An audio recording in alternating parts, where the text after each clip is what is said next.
Before we begin, a quick disclaimer. Nothing on this channel is financial advice. I'm not a financial advisor, and this content is for educational and informational purposes only.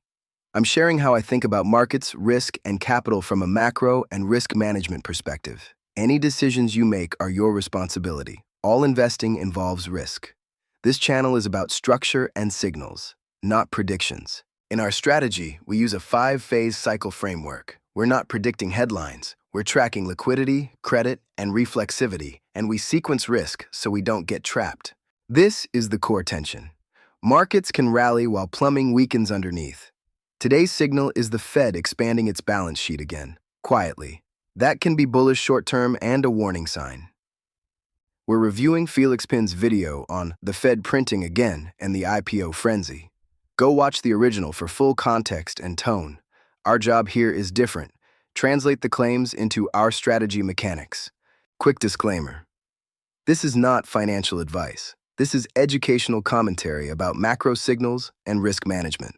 Do your own research. The video claims the Fed has effectively restarted printing. It frames it as about $40 billion per month, and it ties that liquidity to an IPO wave and late cycle risk.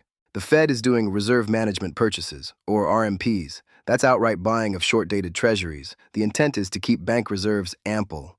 The Fed tries to separate this from QE by focusing on maturities and intent, but operationally, it still expands the balance sheet, and markets respond to balance sheet direction. Step 1, the Fed buys bills. Step 2, reserves in the system rise. Step 3, funding stress eases, at least temporarily. More reserves usually means easier financial conditions. Easier conditions support valuations, and valuations invite risk-taking. In our strategy, we always ask, why now? If the system needs a reserve backstop, it implies sensitivity in plumbing. That's supportive for prices, but it's not a clean bill of health. This is primarily a liquidity plumbing signal. Secondarily, it touches credit transmission and yield dynamics, and it influences equity structure through reflexive risk appetite. This reinforces Phase 1 behavior. Melt-up can continue with cracks. It does not confirm Phase 2 by itself, but it raises Phase 2 probability if funding stress returns quickly. Here's the clean logic. Liquidity helps prices. Higher prices create a window for founders and early investors to sell. That's not morality. That's market structure. Big IPO waves often show up late cycle, not because IPOs cause the top, because optimism, liquidity, and valuation tolerance tend to peak together. After IPOs, insiders often face a lockup before selling. That creates a potential future supply wave. In our strategy, we treat that as a watch item, not a prediction. We allow Phase 1 participation, but only with exits, and only in liquid vehicles where we can de-risk fast. We avoid becoming exit liquidity in hyped issuance. We avoid chasing narratives at peak attention, and we avoid all-in positioning. First, funding stress. If repo and money market conditions squeak again, phase pressure rises. Second, credit spreads. Credit widening turns cracks into cascade risk.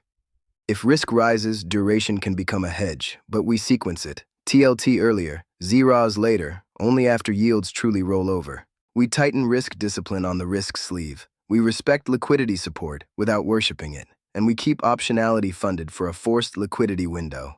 We don't switch to prophecy mode, we don't time tops by calendar, we don't abandon laddering rules, and we don't confuse a backstop with a new bull cycle foundation.